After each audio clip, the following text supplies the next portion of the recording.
So, hello there, and welcome back to yet another Night of the Movies podcast. I'm Spike Knight, and in these podcasts, I like talking all things movies and TV, and whatever I want, whenever I want. And in today's podcast, I'm reviewing All of Us Strangers.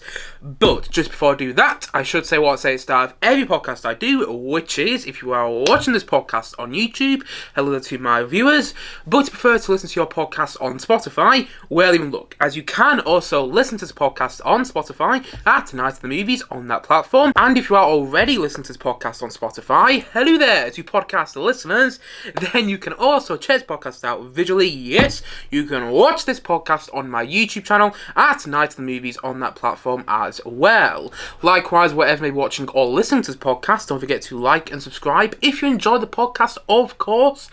And please leave me with some feedback on things to improve on in future podcasts, because there are always things to improve on, and feedback is, as ever, much appreciated. So, let's get into it, shall we? All of Us Strangers. Now, I must admit, every single time I say the title of this film, I keep wanting to say All of Us Are Strangers. So apologies if I do that at some point in this review today. And also, I should say that I went swimming earlier today, and when I go swimming, I get this thing called fuzzy thinking. You know, it's just, your thinking is effective for the rest of the day after you've been swimming. So if I say something in this podcast today that doesn't totally make sense, I do apologise.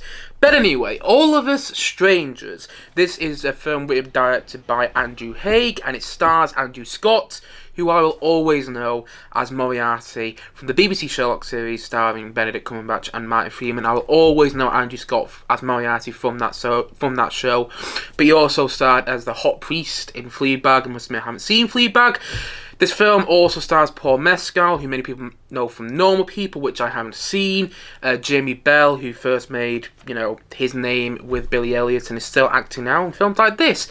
And Claire Foy, who I will always remember as the first actress to play the late Queen Elizabeth II in The Crown. So, you got quite a good cast there. And that cast, alongside the film's great critical reception, coming out of the BFI Film Festival and continuing now, and with the Oscar buzz it was receiving last week before the Oscar nominations came out, is pretty much everything I knew about this film. I knew the cast that was in this film, I knew about the praise it was getting, and I knew about the Oscar buzz. And I'm actually surprised it didn't get any Oscar nominations. At least as far as I'm aware, it didn't. There was a lot of people talking about Andrew Scott getting nominated, and I was really surprised that he wasn't, because I think all the performances really are Oscar worthy in this film, with the exception of one which I'll get onto a bit later. But I was surprised it didn't get any Oscar nominations. But I'm not surprised that there's been a lot of great critical reception surrounding this film, because I remember being at the BFI Film Festival last October, and people were, I was just walking around there and, coming out in screenings or waiting for screenings, and people were, always talking about All of Us Strangers. I remember hearing people talk about it, going into a screening, coming out of a screening, and people talking about how amazing it was and how much of an experience it was and how unforgettable it was. And I was thinking, God, if only I had a screening to All of Us Strangers whilst I was here at the BFI Film Festival. And I didn't actually really know me, because I had the chance to, but I didn't choose to. So, when the film came out in UK cinemas, I made a note of going and seeing it. And that's exactly what I did yesterday. However, as what I said, I barely knew anything about it except for the cast, the great critical reception, and the Oscar buzz. I had seen a trailer for the film, but the trailer barely can't even speak. The trailer barely gave anything away. So I essentially went into this film completely cold, not knowing what to expect, which was something, let's just say that. And the Google plot synopsis for this film goes as follows. One night, in his near-empty London tower block, screenwriter Adam, played by Andrew Scott in the film, has a chance encounter with mysterious neighbour Harry, played by Paul Mescal in the film, puncturing the rhythm of his everyday life. As a relationship develops between them, Adam finds himself drawn back to his childhood home, where his parents appear to be living, just as they they were on the day they died 30 years ago. And that's pretty much all you need to know about this film before seeing it. And the Google plot synopsis does make the film sound a little like Back to the Future. It sounds like this film has got an element of time travel about it, when actually it doesn't at all. There is no time travel elements, as far as I can remember anyway, that are in this film. And really the film is more about how the past haunts you. And honestly, I absolutely loved this film. I thought it was utterly captivating. I thought it was an utterly captivating exploration into loneliness, into grief, and into how people deal with grief, and how the past haunts you until you learn to let it go. You know, just like the Frozen song, let it go, let it go. But that's what it really felt like. It felt like I haven't really watched a film like this, if I'm being completely honest. I haven't really watched a film like this, and I was stunned when the film ended in the cinema yesterday. I was sat there on my seat, and I felt like I couldn't physically get up. Even though in the back of my mind I was thinking, you gotta go and get the tram because you need to get the bus and you need to be back there by a certain point. I didn't want to move from my seat because I was completely floored and stunned by this film and emotionally wrecked. This film left me emotionally broken. And the funny thing is, I'm not even totally sure what the film was about. I've read different readings of the film where people have said, oh, this has happened and actually this character was dead in this bit and this character was dead all along, or something like that. You know, I'm not going to go into spoilers in case people haven't seen it yet, but I've read certain readings of the film which have said things about it, but I don't totally agree with those readings. And even so, and that's why I can't really say I knew what the film was about, and I still don't know what the film was about when I think about it, but it's been racking my brain ever since I've seen it. Ever since I saw it, it's been all over my mind. I can't stop thinking about it, annoyingly, to the point that I really want to go and see it again, but I know if I will, I have to travel, like an hour to go and see it, which I don't always enjoy doing, but still, it hasn't been able to escape my mind, and part of me didn't get it, but then a part of me knows I did, because I was emotionally wrecked by the end of the film. If I didn't leave the film and leave the cinema emotionally broken, then I knew it wouldn't have worked for me, but I did leave emotionally broken. I left devastated. Like, what was that film?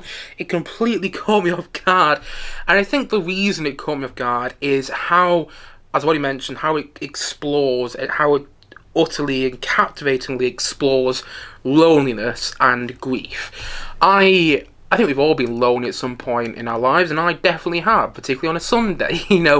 On a Sunday I feel lonely and I feel down, and when I'm watching Andrew Scott in this film at the beginning, I mean, Andrew Scott is just magnetic in this movie. It's his best performance I've seen him do. I mean, I'll always remember as Moriarty, as I already said, as Moriarty in the BBC Sherlock series, but he is utterly remarkable in this film. He really is. And when you're watching him lonely, when you're watching him all by himself in this apartment, in this flat at the start of the film, it feels real. You feel like you're actually watching somebody who pardon, excuse me there. You feel like you're actually watching somebody who is lonely and who is struggling with life. That's what you feel like you're watching at the start of the film. And then, as you see the scenes between him and Jamie Bell's character and Claire Foy's characters, and Jamie Bell and Claire Foy play Andrew Scott's parents in the film, as you see those scenes take place between Andrew Scott, Jamie Bell and Claire Foy, the way they are executed is so beautiful and so powerful and really catches you off guard. It really caught me off guard, to the point that there's one scene in particular which is just excellent. It's perfect, even, where Claire Foy's character and Jamie Bell's characters are putting decorations on the Christmas tree, and Andrew Scott's character walks in the room, and on top the Pops is playing on the TV, and the song that's playing is Always on My Mind by the Pet Shop Boys.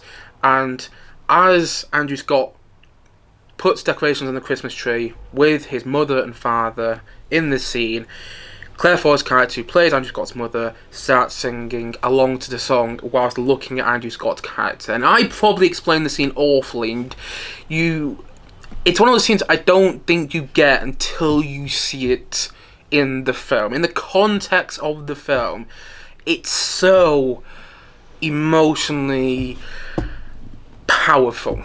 I couldn't believe how powerful that scene was and how it really touches on a nerve.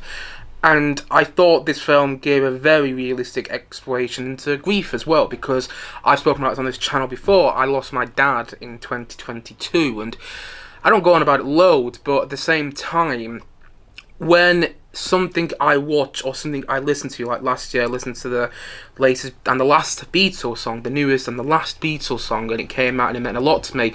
I had a similar experience watching this, where there's these scenes where Andrew Scott's character is saying what he never got to say to his parents before they went away, before they died, because his parents died at a young age. And they died in a car crash, and his grandmother took care of him. And his grandmother thought at the time that Andrew Scott's character was too young and it would be too traumatic to say goodbye to his parents properly. So it meant they never got to say goodbye to his parents, if you follow my thinking.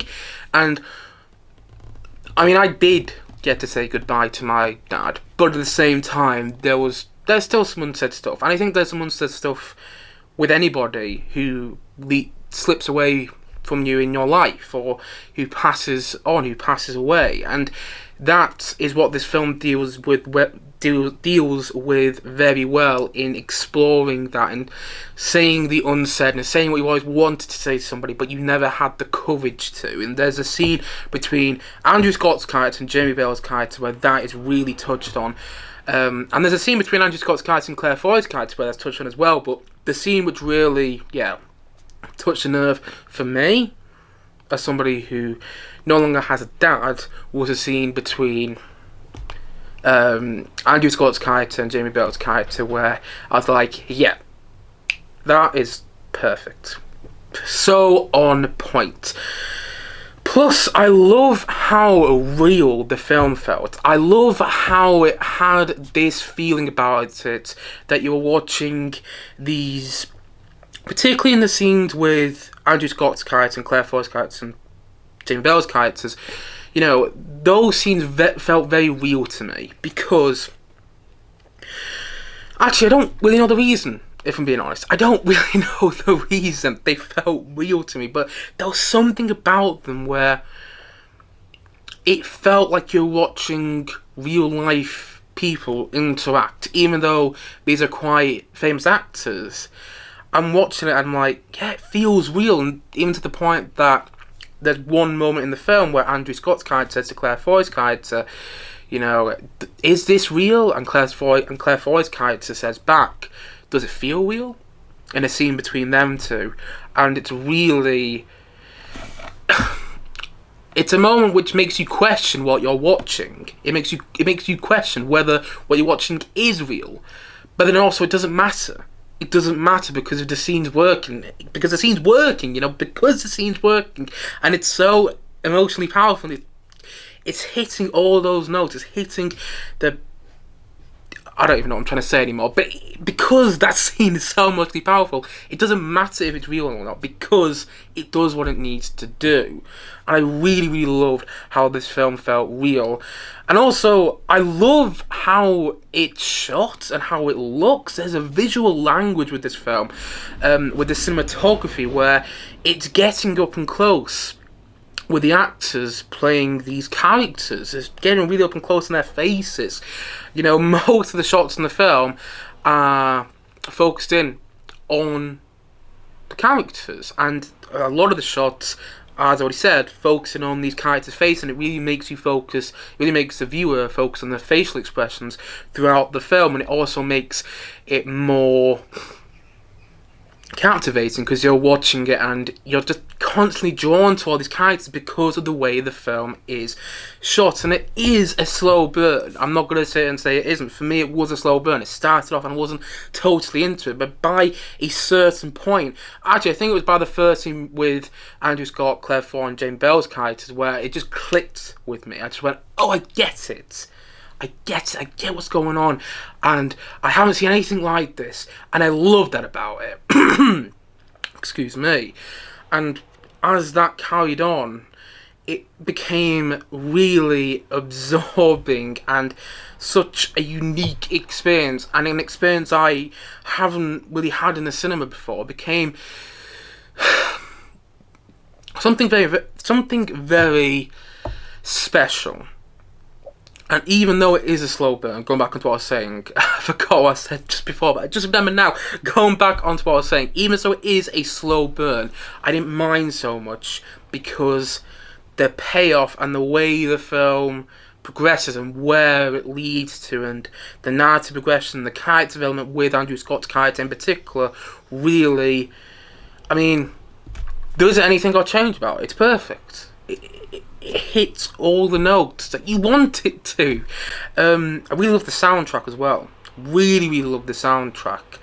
And even so, I didn't really understand what the film was about. That didn't bother me. You know, I didn't love this film quite as much as I hoped I would. I love it, I do. But I was hoping I was going to love it even more than I do. But I think the reason I don't love it quite as much as I hoped I would is because I don't quite understand it yet, and I really want to watch it again so I can understand it more, and I can get my head around it, and I can eventually love it the way I want to. You know, I love this film, I really do, but I just don't quite love it as much as I hoped I would, because I'm not even sure what I watched. Like, it's a film which is open to interpretations. I think it's open to many interpretations, particularly with the ending, and it leaves you with a lot to think about, to the point that, as what he said, I've been thinking about it non-stop ever since I saw it about 24 hours ago now. You know, I really, oh my god, it's an absolutely breathtaking piece of cinema. It's really unlike anything I have seen over the past couple of years, and the performances are absolutely phenomenal. Like, people have spoken about recently, oh yeah, Greta Gerwig and Margot Robbie were snubbed for Barbie, and that is completely true, including Greta Gerwig. Greta Gerwig did a superb job directing Barbie. How was she not nominated is beyond me. That all being said, Andrew Scott was the biggest snub at this year's Oscars though. How was Andrew Scott not nominated for this film? Like, his performance is so complex and it's conveying so many emotions, and it's an internal performance, but it's an affecting performance to watch as well. And I do think he gives a better performance than Bradley Cooper did in Maestro. I think Bradley Cooper in Maestro is a bit Oscar bait, and I would have swapped Bradley Cooper in Maestro for Andrew Scott in this. How did Andrew Scott not get an Oscar nomination? As far as I'm aware, he didn't. He didn't. I just remember hearing somebody talk about it on a podcast earlier today. He didn't get an Oscar nomination. That was the biggest snub to me. After watching this film, I was thinking about it a lot. I'm still thinking about it a lot now, especially as I'm reviewing it. And the more I think about it, the more I think, how did he not get an Oscar nomination? He was snubbed with a capital S. Jamie Bell is also very good in the film. Given a very different performance than I've seen him do in movies I've watched him in recently. And Claire Foy, she's always brilliant. She's been brilliant ever since I watched her in The Crown. I don't know, about 5, 6, 7 years ago now, whenever the first season of The Crown came out. Can't think of that off the top of my head. But anyway, but yeah, she's been brilliant ever since I saw her in The Crown, and she continues to be brilliant in every single thing she's in, and she is brilliant here, playing this mother who is getting her head around the fact that her son is gay. The way that is all, I mean, yeah, Claire Foy plays it perfectly. If I'm being completely honest, I didn't love Paul Mescal's performance, though. Paul Mescal is an actor I'm not familiar with. I know he's in Normal People, as I already mentioned early on in this podcast. I haven't seen that show. I also know he was in Foe, which came out sometime last year. I didn't watch that film because it got a lot of bad reviews, so I thought, well, I'm not going to waste my time with it. And so I was watching this, and I was watching this film, and I realised this is the first thing I've seen Paul Mescal in. I did not love him in this film. He's good in the film. I'm not saying he gives off a bad performance, but in his first scene, I did kind of feel like, yeah, that's an actor doing a performance. You know, his performance didn't click with me the same way Andrew Scott's performance did, in the same way Jamie Bell and Claire Foy's performances did. You know, it didn't feel as real to me as those performances, which is surprising because out of all the four main actors in this film, he's the one I've seen the least of, and yet he's the one that felt more like I was watching an actor performance, if you follow my thinking. I think I even confused myself there, but anyway, yeah.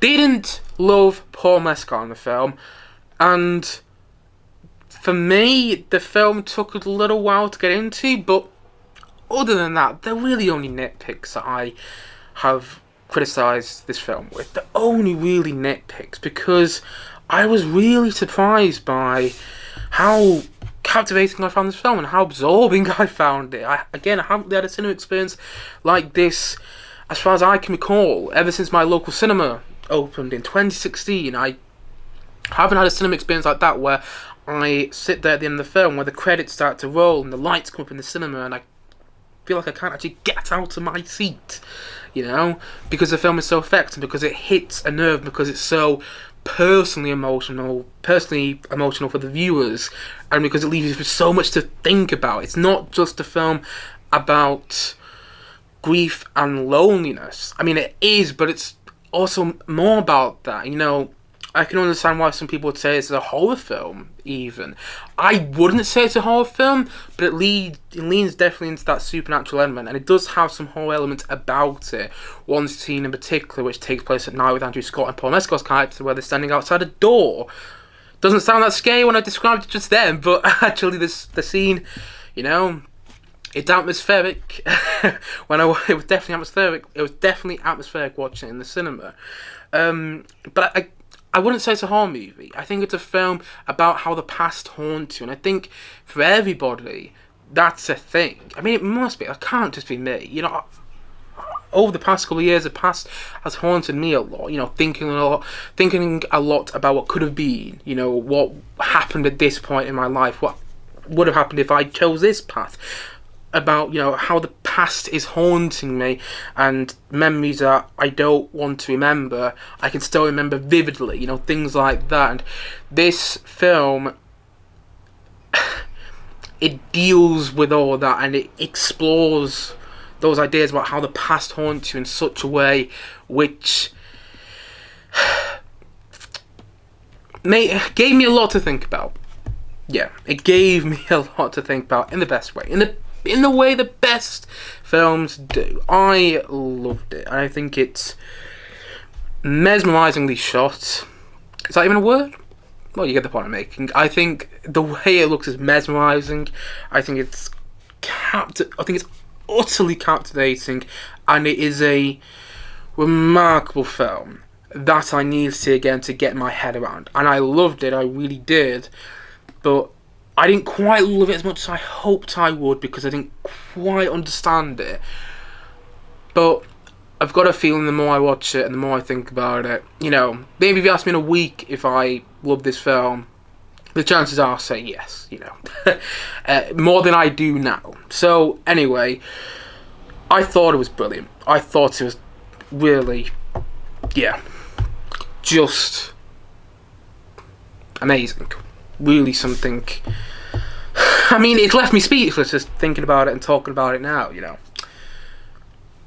Utterly captivating. That's the only way I can think about describing this film. And so, all in all, I'm going to say that All of Us Strangers, I'm going to say that it's a 9 out of 10. I can't quite give it a 10 out of 10, even though I love the film. I can't quite give it a 10 out of 10 because I need to get my head around it more. But, you know, the fact that I want to see it again and the fact that I want to get my head around it just shows you the effect it's had on me, and the way I've been talking about it as well, you know. I mean, just the scenes alone with Andrew Scott and Jamie Bell and Claire Foy's characters are simply perfectly done. Yeah.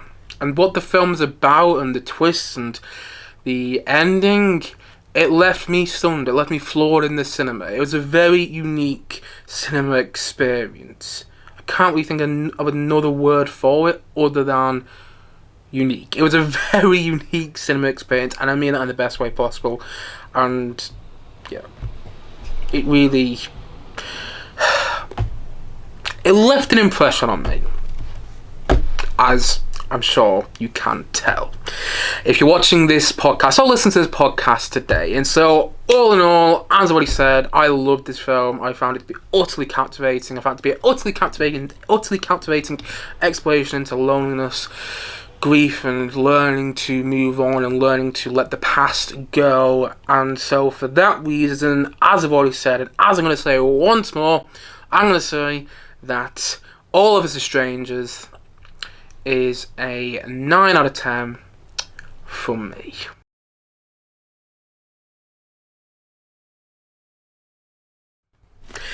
Anyway, guys, that's it for today's podcast. If you have seen All of Us Strangers, then please let me know your thoughts on it in the comment section below. Maybe you didn't like the film. Maybe it didn't have the same effect on you as it had on me, or maybe you thought it was absolutely magnificent and it's your favourite film of the year so far. Whatever your thoughts are on All of Us Strangers, please let me know in the comment section below. And as always, thank you for watching or listening to this podcast. And if you haven't yet, please do click down below and like and subscribe on this podcast. I look forward to many more podcasts coming very, very soon on this channel. As I've already said, thank you so much for watching or listening to this podcast, and I suppose this is it. So I will see you guys again soon, but bye for now. Bye.